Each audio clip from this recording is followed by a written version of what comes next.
Yo, what's going on, everyone? Welcome to our Christmas version, our latest edition, whatever you want to say it, of Walking 90, the number one show for all you USL League One news. We got a special host today. See the guy right. Hold on, let me get it right there. I can't point at it today. He can do it all on the field. He's the guy that puts himself into football manager as Francesco Totti, Mr. Marco Micaletto. How are you doing today, sir?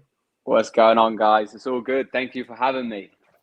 No problem. And my two other co-hosts, Eb and Kyle. What's up, y'all? Yeah. We're here. Yeah, we were talking before recording, and Marco was talking about how he makes himself the captain, the number 10 of Roma. I applaud This it is and I already a bad appreciate start. it.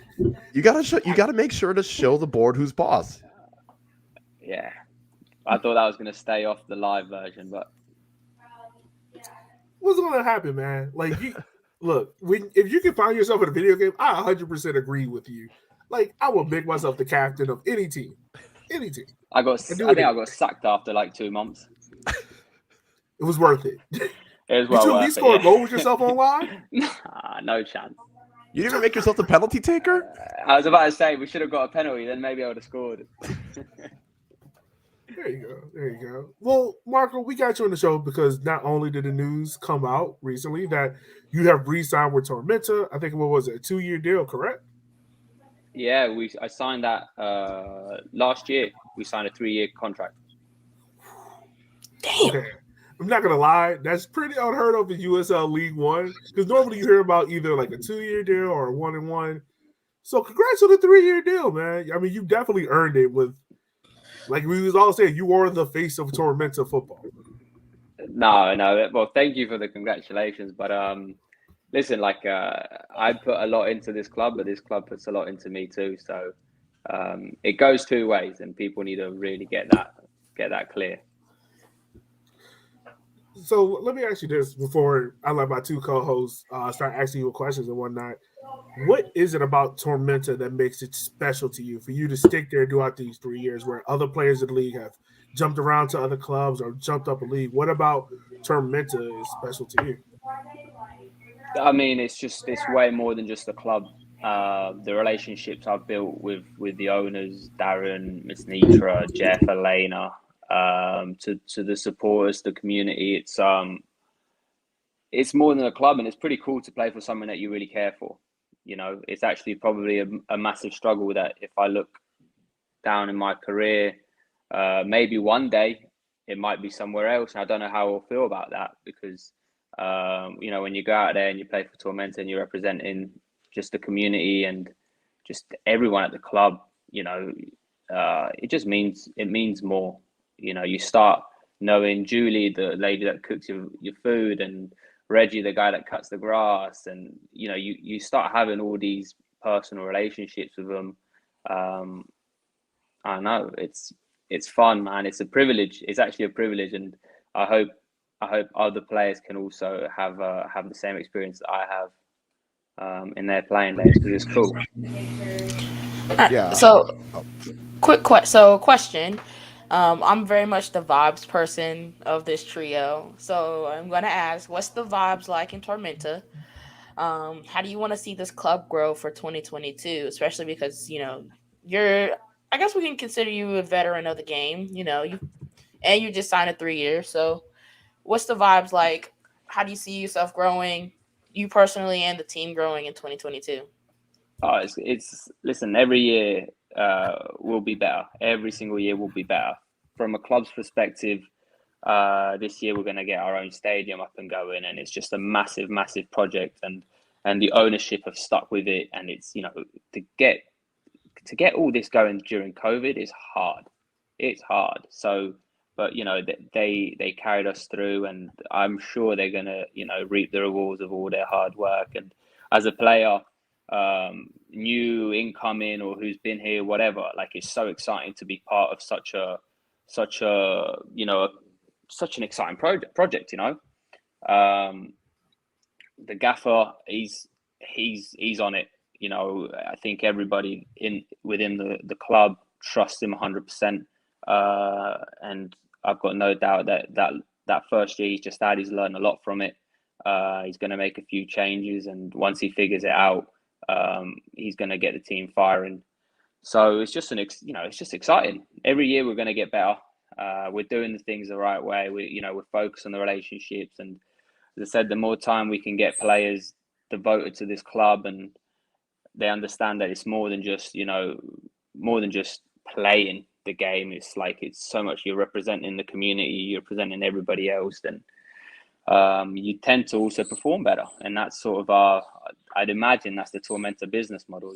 We're a family, we're based around the relationships, to hopefully transmit that onto the field. All right. So I'm trying to figure out how I should best phrase this question. Can you describe Marco Micaletto, the player? Because watching you in the field, like, you are definitely one of the faces of the league. We're not going to hide that fact. But for someone that's probably never watched you play, and that's weird because I don't know why do you listen to this podcast then. But how would you describe yourself on the field? Penalty taker. No, I know that all too well as for Richmond. A little, yeah. Just passionate.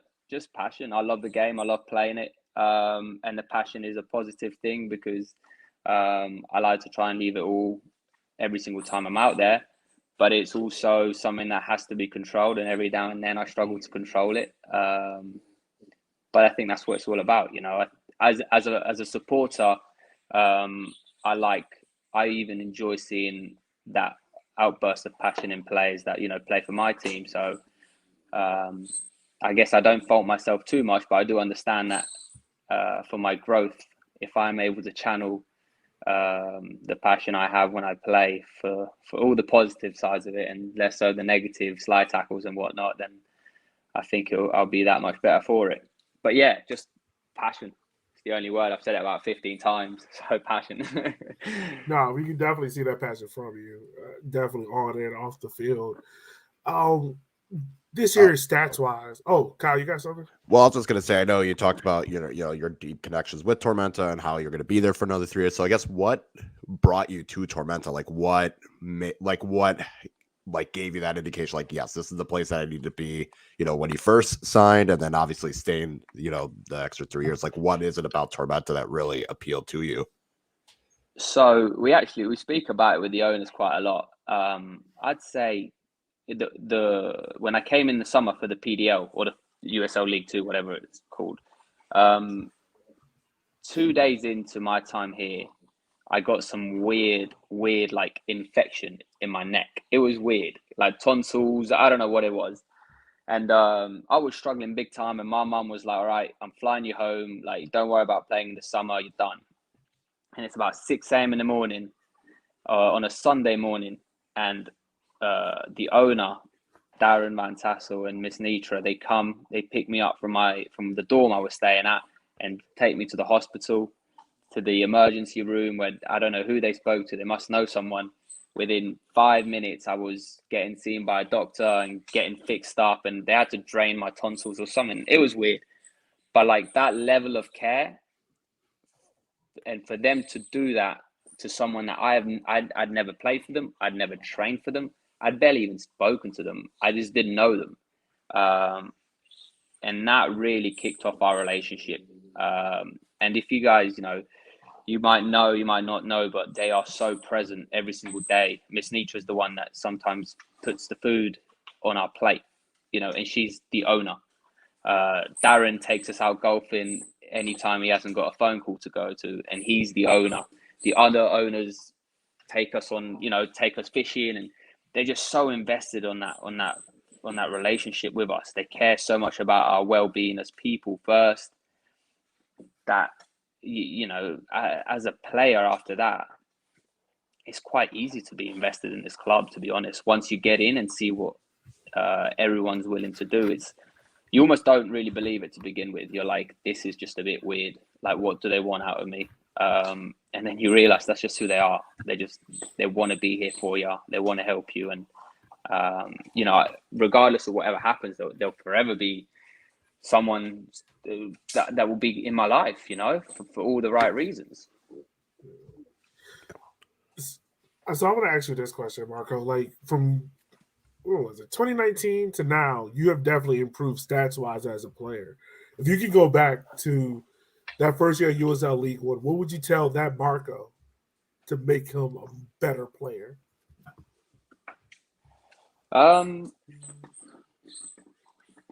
Yeah, I think it was something related to. I mean, I developed a lot this past season. A lot more. I've got so much more confidence in my game and in tight areas, which was an area of my game that I think everybody else thought that I was good at, but the truth is I wasn't very good at, and I knew that. So league in my first couple of years, I used to play quite wide because I'd have loads of space. And to be honest, if you're an all right player, if you get space, anybody can do it. You know what I mean? This year, I really pushed myself, from a technical and tactical standpoint to get myself in uncomfortable situations. And it happened in training where it'd be like bad touch, and as you just keep going until you start getting a hack of it. And after that, you just add a new dimension to your game. And I mean, essentially, the first year I was so sort of worried about my own ego to not really want to challenge what I wasn't good at. I just stick to my strengths. What's happened throughout, and I think it's part of everyone's process, obviously, is that the more I gain, the more confidence I gain, and the better you do as a player. You start having that confidence to push outside your limits a little bit, because when you do fail, you still feel like, it's all right. I mean, I failed, but doesn't mean I'm shit all of a sudden. You know what I mean? I'm still good. And I think that's the main one. It's just a bit ego related, being understanding that like making mistakes is all right. Whereas at the beginning, you're always trying to look like you're invincible and you can't make a mistake. Whereas now it's part of it. Is that something easy to do for professional players to like understand that you have to be self-critical in this game to succeed? Is that easy for professionals to do?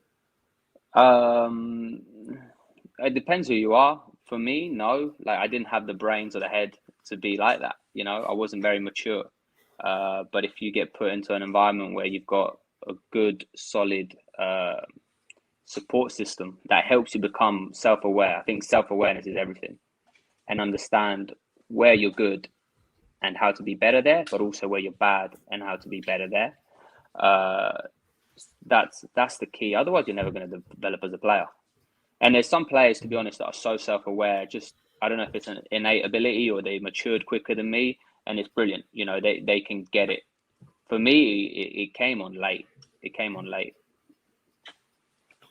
Sure. Kyle, Ebony, you got any questions? I guess one to follow up with that. You mentioned like getting better. Overall, your stats have improved from 2019. I kind of skipped 2020 because it, weird year, and into 2021, like your goal producing grew, your attack grew, all that stuff. So where do you put your benchmark for next year to consider it a success for you personally? I don't like to base the success too much off the stats, but just be colder in front of goal. Yeah, I scored more goals, but there's 3 or 4 in my mind this year that I thought that I still think, damn, I should have done this, I should have scored this, I should have taken a break. So it's just be cooler in front of goal, be more relaxed. And if I'm able to get as many penalties next year and add a few more in the open run of play, then we'll be that much better off it, I think I need to add a few assists into my game, though. That is an area that I need to work on. It gets to a point where you're so, I feel myself around the goal and I'm just thinking about, all right, how do I get a shot off here? Now that the next level player has the ability to, feel dangerous, but at the same time understand that, hey, that guy could probably get a better shot off than you, so give it to him, Yeah. Well, I was going to say, you should hopefully be able to get more of the assists with the announcement of Phelps coming back. So how are you feeling about that? And do you think he's going to be the key to you getting more assists next season?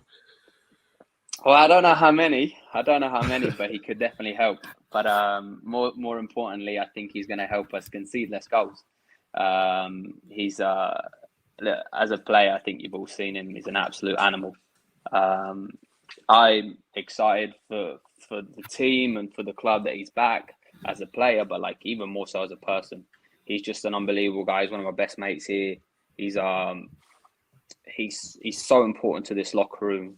How he sets his own standards, and he's someone that when he talks, you listen to him, and he's a massive part of Tormenta. I mean, he's been here since day one, and he's going to leave an unbelievable legacy. And next year is just one more step in his path to continue, to go and leave that legacy. But it's massive. It's massive that the club is able to retain players like Phelpsy, because might be biased or whatever, but he can be in a championship, no problem. What's his best position, striker or center back? Center back. It's his favorite position. Okay. Now he could be a very useful striker. I'm pretty sure we played against each other at college. He was at Pembroke and I was at Young Harris, and he was a striker or 10 back in the day. He's a centre back all day, man. Like, he's a centre back. I don't care what he says. He's a centre back. All right. So I mean, this is a question follow up upon that. You and Phelps are coming back to Tormenta, and early on in you guys' career, you guys were the rookies. Just getting in, understanding how the league was, understanding how to be a professional. Now that you guys have played 3 years, and I guess we include Pablo in this as well. How is it now that you guys are kind of quote unquote the veterans of the locker room? How has that changed your mindset? It's a similar journey to the one you do on the field as a player, is what you make of yourself as a person in the locker room. As a rookie, you don't really have much responsibilities to like set any standards, and some are just mature and good people and they're able to do that naturally, and others need time to adjust. I think that the returners coming back will embrace massively the responsibility of setting a culture. And as much as it needs to be a culture based on what we've done over the past few years, with how certain things at the club operate, it has to also be a switch in the culture of we need to create this winning mentality. We need to set the standards for ourselves on a daily basis, just higher. Everything needs to be, we need to be putting up players. We can't be leaving so much slack around. And something that you learn quick, that is, you have to start at day one. You can't just go in day one thinking you're going to be everyone's mate and you're going to be a nice guy and let everyone settle in. And then once they've settled in, then you start getting on them. It just doesn't work like that. From day one, you've got to understand and make everybody understand what it means to be part of a winning mentality, a winning group. When someone hasn't trained hard enough, you let them know. And if you're able to do that and people are able to interpret that it's not personal, I don't want to shout at you or get on you or anything for any other reason than I want you to do well so we will win here. It makes it all the better. But more importantly, if you're the one telling someone that they need to train hard, then you best believe that you've got to be training the hardest every single day. Yeah, no, that's very true. Is there one player this year that really you saw the growth in them? Someone early on that you were just like, hey, you could do a little bit better. By season end, they kind of just took it off. I think Azad Liardi, the striker, he just needed time to adjust a little bit, and I think we needed also, and myself, I was meant to be the one to feed him all the time, so I needed time to adjust to him. But I think that final part of the year was absolutely ridiculous. I used to remember like being on the field and thinking, wherever he is, I'm just going to smash a ball at him because he's going to get a goal somehow and figure it out. You know what I mean? He grew massively, and it's someone that he's a very, very good player. Yeah, I was going to say the game that comes to mind was that Fort Lauderdale game. That was what we call It's unstoppable. The most chaotic, typical League One type of game. What were your thoughts during that whole match? It's like as it was going and all the goals that were happening and the red card and everything. What the fuck? Just 90 minutes of like what? We went 3-2 down with the red cards. I think they scored. I can't remember whether Ricky put in a horrendous challenge in the middle of the park. The ref played on and they scored, and then we got a man sent off. Yeah, so I think I was 2-2 or 3-2, and then we just scored 2 goals out of nowhere. I honestly, I can't explain that game, and it's heartbreaking that I still feel guilty for it, because the final corner, the one where they scored the equaliser, I'm never in the box or corners. I'm just always on the edge of the box, and we're obviously 10 men at this point, so I'm still on my position, and Gaffer shouts over, "Get in the box, get in the box." And so I was like, all right, where am I going to do least damage? I was like, well, I'm going to go back post and just try and like body someone or whatever. And that ball just comes to the back post, and I don't know what the centre back's called. He's just a massive lad. And I just see him with the corner of my eye, and he just takes me out, scores the goal. And I thought, this is why I'm not in the box. But that was a crazy game. That was one of the most heartbreaking games this season. And we had a few heartbreaks, but that one really hurt, because we felt like we'd managed to almost pull off something pretty special, to just get it taken away from a set piece. And that's something that Gaffer hates as well. And, that's something that we'll work on a lot next year, will be just like, we've got to be better at defending set pieces, because in a league that's so tight like this one, and games are so tight, more often than not, those are massive occasions in a game to get one or not concede one, Yeah. I just want you to know we're going to use that soundbite of you saying "what the fuck" in future parts of this show. I already know the Tormentor front office are going to be killing me for it. All right. It's all right.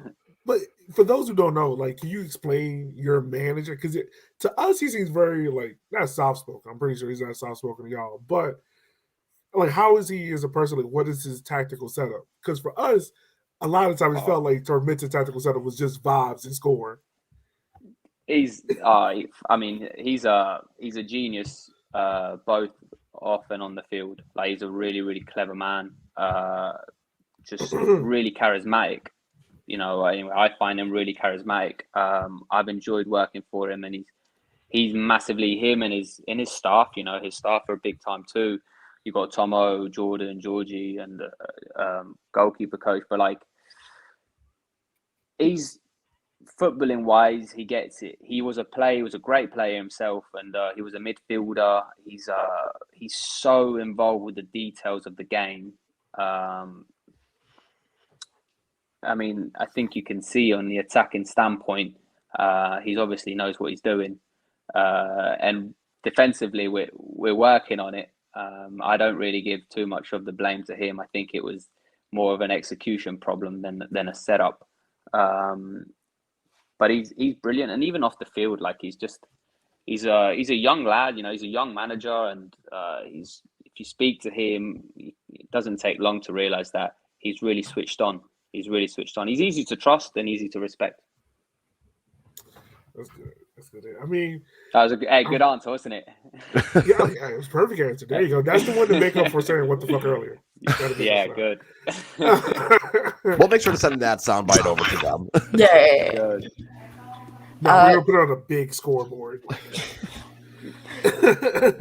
So, question for you. So, obviously, Atlanta is not too far, 3 hours. Have you seen that support trickle down? Like, have you seen support in the South like change over your last couple of years? And where do you hope to see it go, especially with like Atlanta in town? Hopefully, you're getting an NWSL team coming into the Georgia area. Yeah, we got the W League team coming, so that should hopefully. Yeah. That's right. I don't think we get much support from Atlanta, but when you're competing with Atlanta United, it's a pretty difficult, difficult rivalry in that sense. But whereas Southeast Georgia, our academy is a massive part of that, because we have academy in Hilton Head, in Savannah, and all of the surrounding area. So all of those kids wear the Tormentor crest just like we do, and so the kids, the parents, it just grows the awareness of the team that's based in Statesboro. I think the most evident thing that I've found over the 4 years I've spent here is just it's also just the knowledge, the increase in knowledge of the supporters about the sport. So many of them were like first timers 4 years ago, 5 years ago, when this club started, that they just go for a good time. And now, obviously, after 5 years of watching soccer, they can start picking up on a few things, which is good and bad. But it's growing. It's growing, and as I said, that stadium and everything else that's going to come with it, I think it's just going to elevate the profile of the club and increase it even more to the public. With that new stadium coming in, do you get to pick your own locker? Like, I'm wondering this. I don't know. Miss Nitra does that. You see, Miss Nitra, she's the boss. She's the boss. She picks everything, and you do not question. Okay, that makes sense. But when it comes to the locker room, like, are you controlling the music? Or are you controlling how the flow goes before the games? Like, what you doing before games? No, I don't. I used to be DJ maybe like year one or so. Now I've kind of handed that baton off to other people. Ricky Gomez was big time DJ for us this year. Phelps, he's a decent little DJ himself. He's got some good bangers. No, before games is I don't know. I it's something actually that I work with our sports psychologist here, and I don't really like. I'm not that guy to get in the zone. You know what I mean? I can't take it too seriously. Like, as I said, at the end of the day, I'm playing soccer and it's like the thing I love, and I'm having a good time and I'm having a laugh, and you're focusing on the important details, set pieces and stuff like that. But I'm not someone who's going to like put his headphones in and like get in that groove on that zone. I'm just having a laugh. If I can see someone else is sort of similar to me in that aspect, then I'll go chat to them, because you've got players that you can tell they just want to be left alone. They'll have their beats on and you just sort of, all right, you get yourself going. But I like to have a chat. Every now and then there'll be a USL game that started before ours, and just throw it on and just watch it and have a look, support the other lads along the league, support your mates. Just take it pretty lightheartedly, and then when the whistle goes, that's when you switch on. So you know what I'm about to ask you now, right? You know what I'm about to ask No. you. So when you watching other USL League games, was there any games? Is there one particular team that you're like, all right, if I got time before our game, I'm gonna watch them? Who you watching? No, there's not a particular team, but there's teams that have more of my friends than others. So, I know a few of the lads at Greenville, Neil, obviously at Richmond, Malloy at Madison. I follow a few of the boys like that. We'll speak, often enough that I'd want to keep tabs on them. But it also depends what the matchup is, Okay. Is that the same kind of like with USL Championship as well? Like some of your former teammates, kind of like a Connor Antley, like trying to see what he's doing as well? Yeah, admittedly, I should probably watch more of the Championship than I do, but I'd probably have just followed Tampa for Connor, to be completely honest with you. Yeah. Yeah, no, that's understandable. So let me ask you this: you say you like to have some fun before the games. What's the funniest joke you've heard coming from an opposition supporters group towards you since you've been playing? Well, I mean, the hair this year and last year really brought on a few. I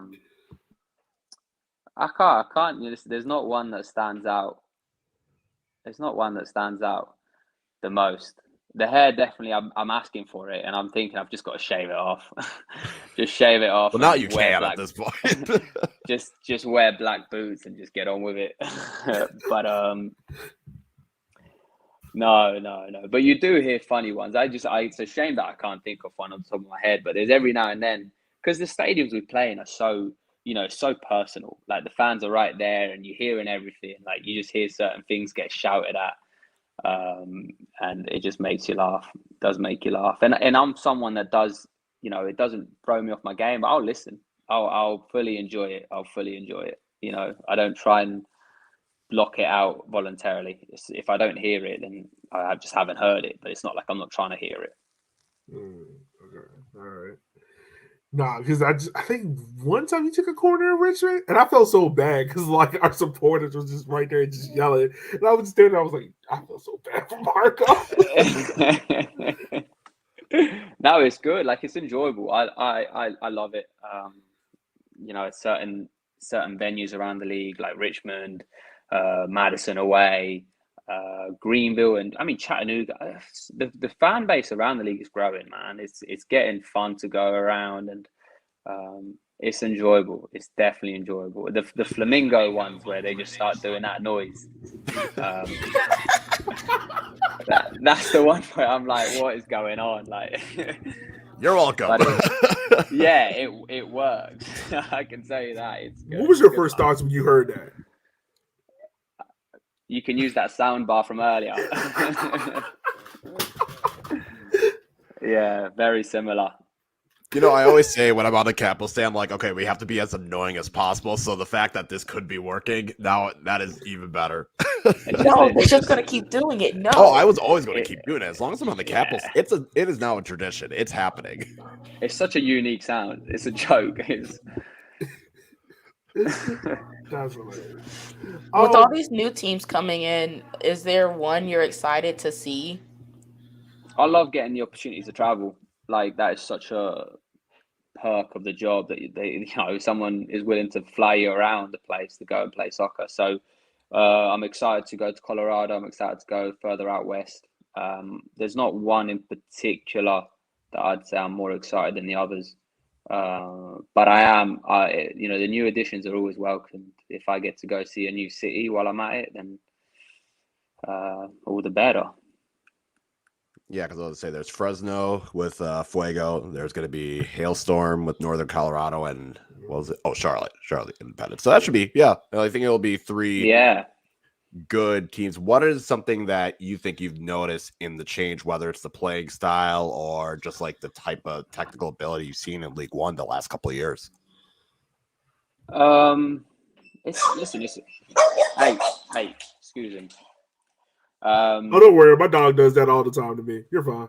Yeah, he thinks he's a guard dog, but he's just a little Frenchie. He could get beaten up by a squirrel, really. But he's so the league's growing. Like the standard, the players, there's some good players out there. It's just got to pick my words wisely here. It was really say it with your chest. No, I mean there's different ways of winning games, and some are more efficient than others, and clearly the efficient ones as of late have been probably the more successful one. I don't think I can just think obviously North Texas year one. It was just it was a pleasure to be on the field with them. You know what I mean? You were just chasing shadows. It was they really set a really high standard that I hope that next year's winners will be of that similar style. You know what I mean? And I'm not taking anything away from Omaha because I think Omaha absolutely deserved to win it. It's an amazing team, and the coach has done really well. And praise the club and all of that good stuff. But it's a different style to that North Texas fluidity, and it's also just a matter of opinion. You know what I mean?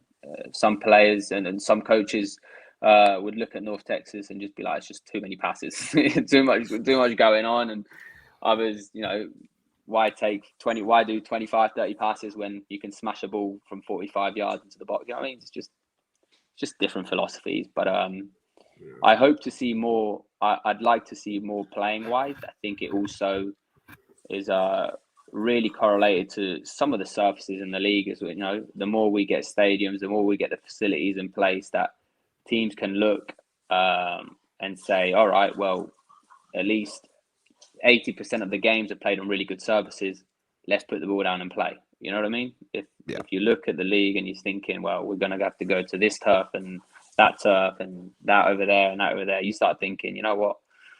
Let's not. Yeah, true, for sure.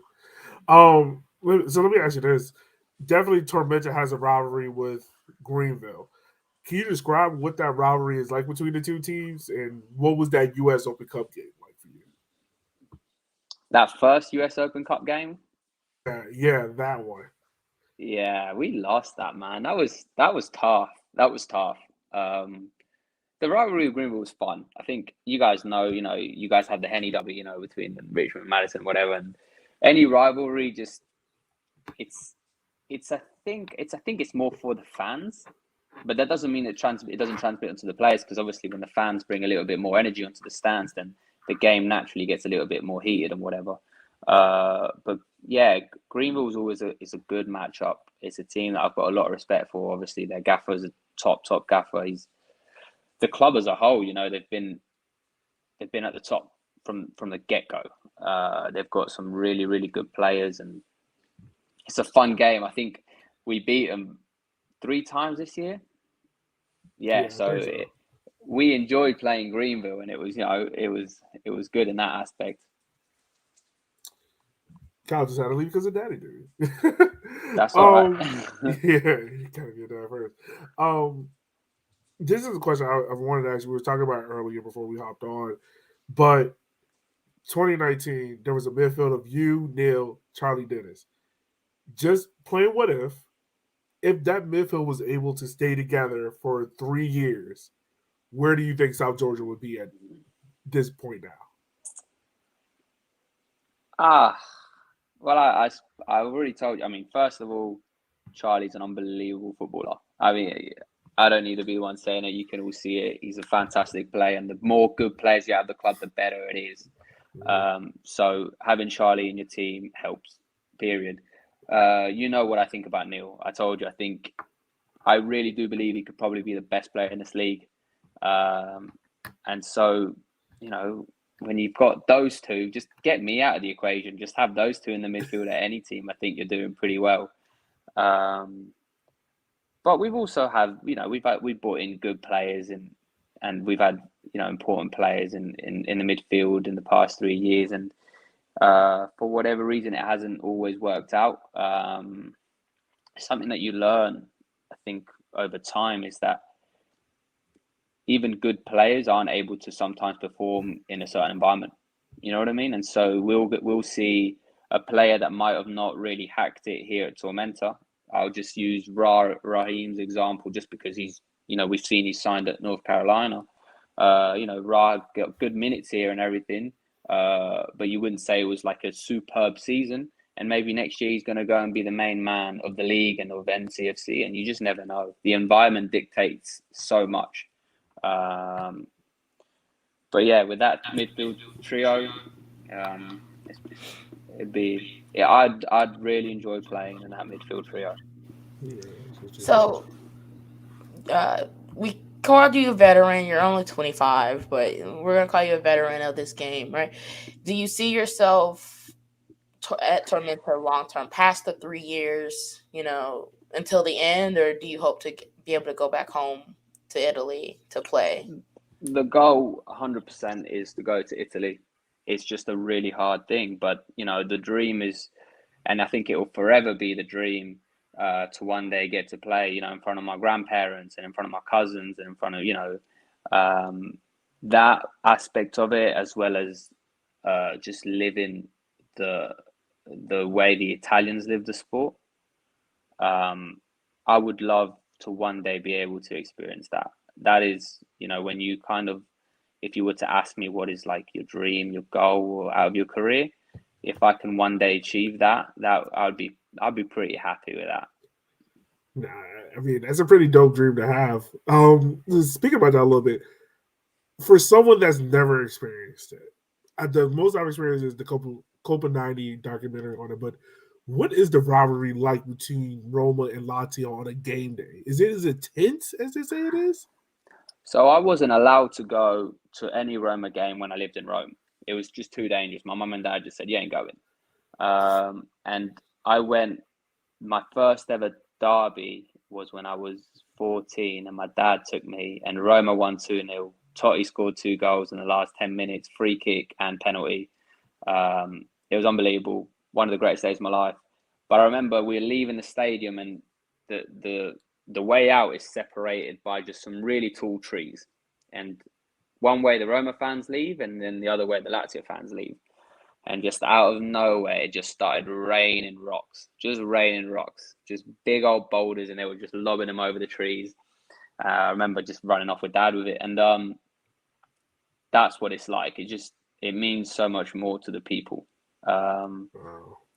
It's if it's always, if it doesn't matter how bad your season is, if Roma beats Lazio, all right, that's fine.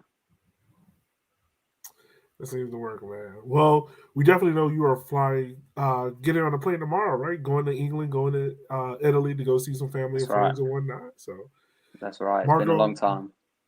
I know, man. You need to go see the family, man. It's been what, 2 years, right? 2 years, yeah. So when you get to Italy, what's the first thing you're gonna do? Like, eat a lot. They ain't gonna be happy when I'm back. No. I'm not even mad about it. So what are you eating? Like, what is the first thing you're gonna get into?